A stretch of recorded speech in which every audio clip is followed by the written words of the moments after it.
Hello one, this is me Ajbar Fatima. एक बार फिर मैं आप सब लोगों की खिदमत में हाजिर हूँ एक नए सवाल के साथ, रखना जवाब के साथ। बेसिकली ना, किसी के साथ इतने भी ज़्यादा गहरे ताल्लुकात ना बनाएं, इतने भी ज़्यादा अच्छे ताल्लुकात ना बनाएं कि आपकी बाउंड्रीज़ का लोग ख्याल करना ही छोड़ दें, आपकी लिमिट्स का लोग ख्याल करने छोड़ दें। अब बेसिकली ना, शेर होता है ना, शेर के आसपास जालियां लगी हुई होती हैं, नेट लगी हुई होती है उसके आसपास, और उस नेट के दरमियान में जो जगह रह जाती है वो वहाँ पर रहता है, वो उसकी जगह होती है, वो उसकी स्पेस होती है, और जो आसपास जालियां लगी हुई होती हैं वो उसकी बाउंड्रीज़ होती हैं। अब अगर हम शेर की बाउंड्रीज़ के अंदर घुसने की कोशिश करें, उन जालियों के अंदर घुसने की कोशिश करें, डेफिनेटली हमारे ऊपर शेर हमला ही करेगा, हमारे ऊपर जो लाइन है वो अटैक ही करेगा ना, या फिर नहीं करेगा? डेफिनेटली करेगा, क्योंकि हम लोग किसी की बाउंड्रीज़ को डिस्टर्ब कर रहे हैं, किसी के लिमिट्स को ब्रेक कर रहे हैं, और सामने वाला हमला भी ना करे हम पर, हम लोग ये एक्सपेक्ट कर रहे होते हैं, वाह व्हाट इज़ दिस, क्या चल रहा है ये, वाह।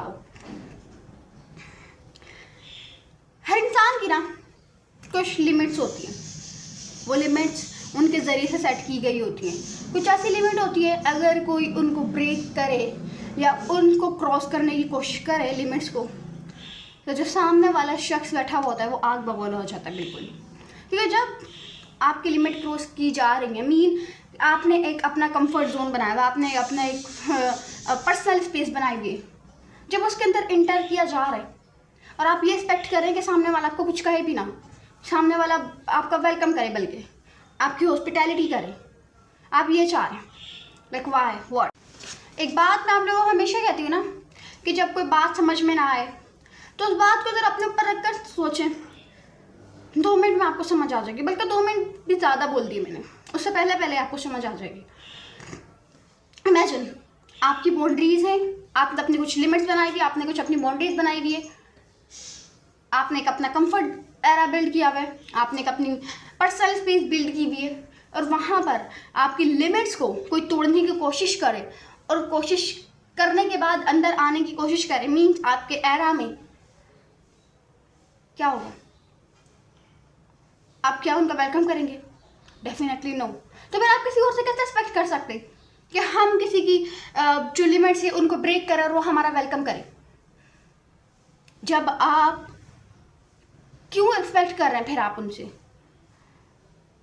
कोई बात नहीं समझ आए ना तो अपने ऊपर रख कर सोचा करें, 2 मिनट में समझ आ जाएगी।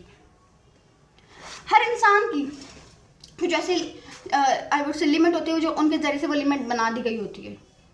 अगर वो लिमिट टूटे या उनको कोई तोड़ने की कोशिश करे तो सामने वाला इंसान बिल्कुल निकम्मा, मतलब आई वुड से बिल्कुल ही वो इतना ज़्यादा गुस्से में होता है ना, इतना ज़्यादा उसको बुरा लगता है ना।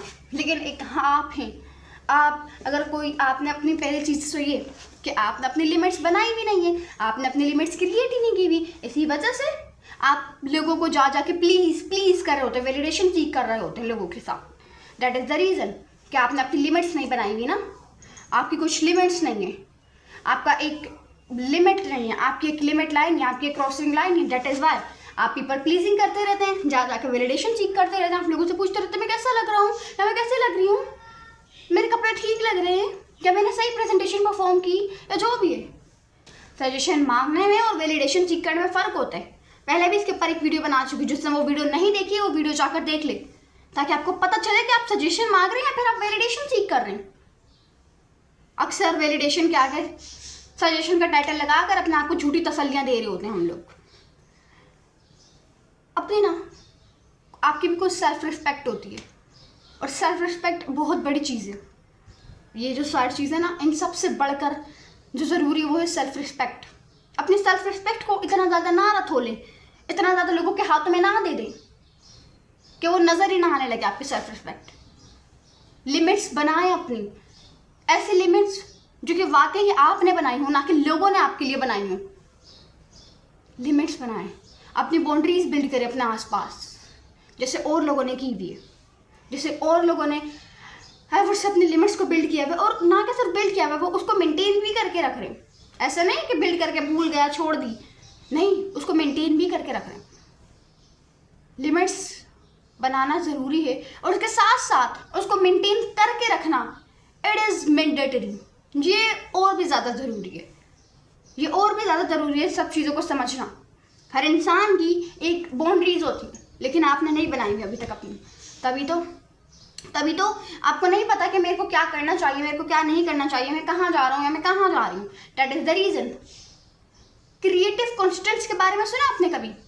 क्रिएटिव कॉन्स्टेंट्स बेसिकली ना, क्रिएटिव कॉन्स्टेंट्स ये होता है कि हम लोग वहाँ पर अपनी एक टाइमलाइन क्रिएट करते हैं, अपनी एक डेडलाइन क्रिएट करते हैं और उस डेडलाइन के अंदर ही अंदर हम लोग काम करते हैं। जब हमें पता होता है ना ये हमारी डेडलाइन है, जब हमें पता होता है कि ये हमारी डेडलाइन है और ये आने वाली है, तो फिर हम लोग और ज़्यादा डेडिकेशन के साथ काम करते हैं। फॉर एग्जाम्पल टीचर ने आपको एक प्रोजेक्ट दिया हुआ है और उस प्रोजेक्ट की डेडलाइन आपको नहीं बताई हुई। जब आपको उसके प्रोजेक्ट की डेडलाइन नहीं बताई हुई है तो आप उस प्रोजेक्ट को डिले करते रहेंगे कि मैं आज कर लूँगा, मैं कल कर लूँगा, मैं आज कर लूँगा, मैं कल कर लूँगा, थोड़ी देर बाद, परसों, 2 दिन बाद, 5 दिन बाद, आप ऐसे डिले करते जाएंगे और डिले करते करते वो टाइम आ जाएगा जब प्रोजेक्ट की सबमिशन होगी, लेकिन आपने तो अपना प्रोजेक्ट बनाया नहीं होगा। लेकिन जब टीचर ने आपको आपकी टाइमलाइन बताई हुई होगी, आपकी डेडलाइन बताई हुई होगी कि हाँ आपको इस डेट को प्रोजेक्ट को सबमिट करवाना, चाहे वो 25 हो, 27 हो, 29 हो, जो डेट भी हो, लेकिन जब आपको डेट कंफर्म होगी, जब आपको डेट मालूम होगी, फिर आपके पास चाहे जितने भी काम क्यों ना हो, आपके पास जितनी भी परेशानी, जितनी भी मुश्किलात क्यों ना हो, आप टाइम निकाल के उस काम को करेंगे, उस काम को सरअंजाम देंगे, प्रोजेक्ट को सरअंजाम देंगे, प्रोजेक्ट को कंप्लीट करेंगे और कंप्लीट करने की कोशिश भी करेंगे। तो बेसिकली ये होती है क्रिएटिव कॉन्स्टेंट्स की पावर। अक्सर इस टॉपिक के बारे में मैं एक अलग वीडियो बनाऊंगी, उसके बारे में मैं आपको बताऊंगी पूरी इस चीज़ के बारे में, इसकी हिस्ट्री के बारे में, क्या चीज़ है। तो this is the power of creative constants. जब आपको आपकी डेडलाइन मालूम होती है तब फिर आप आई वुड से पूरे इंटरेस्ट के साथ काम कर रहे होते हैं। लेकिन जब डेडलाइन मालूम नहीं होती, हम लोग काम को प्रोक्रेस्टिनेट कर जा रहे होते, आज कल, 5 दिन बाद, 10 दिन बाद, लाइक हम लोग इस तरीके से काम को डिले करते जा रहे होते हैं। तो दैट इज़ द पावर, यही एक असल पावर है क्रिएटिव कंटेंट।